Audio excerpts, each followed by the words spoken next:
بسم اللہ الرحمن الرحیم۔ آج کی بات میں ہم بات کریں گے مولانا روم کا سلسلہ ہے، مثنوی رومی کا سلسلہ ہے اور دفتر چارم سے ہے۔ چاہوں گا کہ ایک خوبصورت بات ہے، حکایت ہے، آپ سے شیئر کروں۔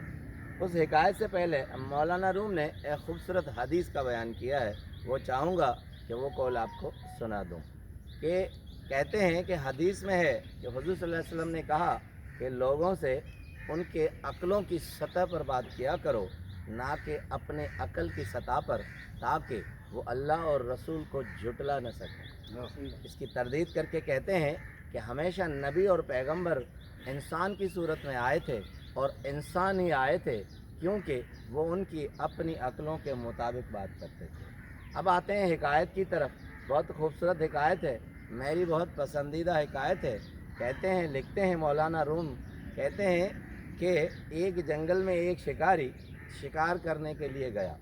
اب پورا دن مارا پھر رہا تھا، کوئی بڑا شکار ہاتھ نہیں آیا، اور جال کو جب شام سے پہلے سورج ڈوب رہا تھا تو اٹھایا تو دیکھا اس میں ایک چھوٹی سی چڑیا پھنسی ہوئی ہے۔ اب اس نے کہا کہ کچھ بھی شکار ہاتھ نہیں آیا، چلو یہی صحیح، کچھ نہ کچھ تو ہاتھ آیا۔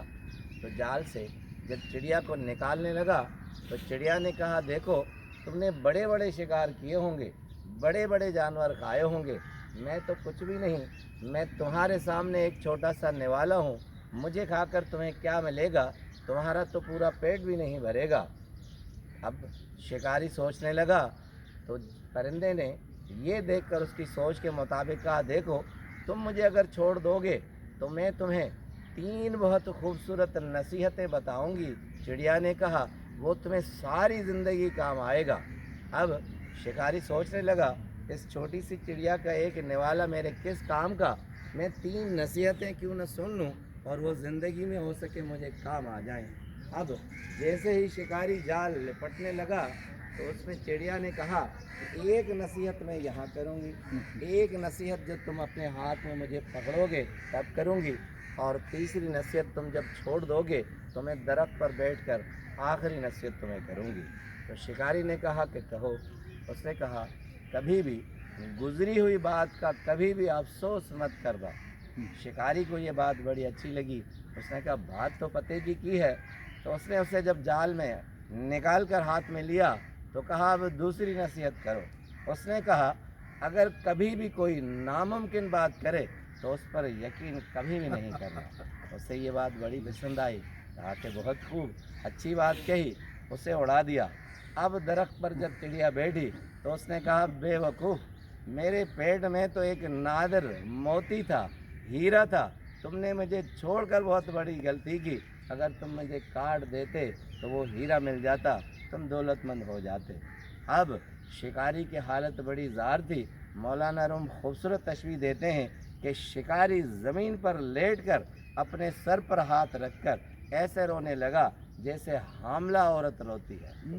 اب اسے بہت افسوس ہوا، اس نے کہا، تم نے مجھے برباد کر دیا چڑیا، اتنا بڑا خزانہ میرے ہاتھ آیا تھا، ایسا نادر موقع میرے ہاتھ آیا تھا اور تم نے مجھ سے جھوٹ بولا۔ چلو اب کچھ نہیں ہو سکتا، تیسری نصیحت سناؤ کہ شاید تیسری نصیحت میرے کام آئے۔ چڑیا نے کہا، دیکھو میں نے جو 2 نصیحتیں تمہیں کی تھی اس پر تو تم نے عمل نہیں کیا۔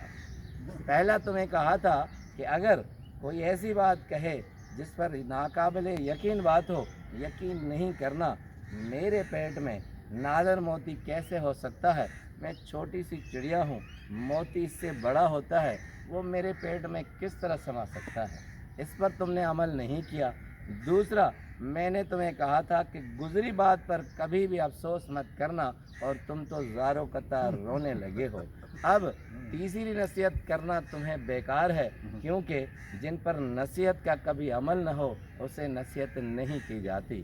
اب کہتے ہیں مولانا روم، چڑیا نے اڑتے اڑتے طنزاً کہا کہ جاہل کو نصیحت کرنا ایسے ہے جیسے بنجر زمین میں بیج لاد دینا۔ آپ کا بہت بہت شکریہ۔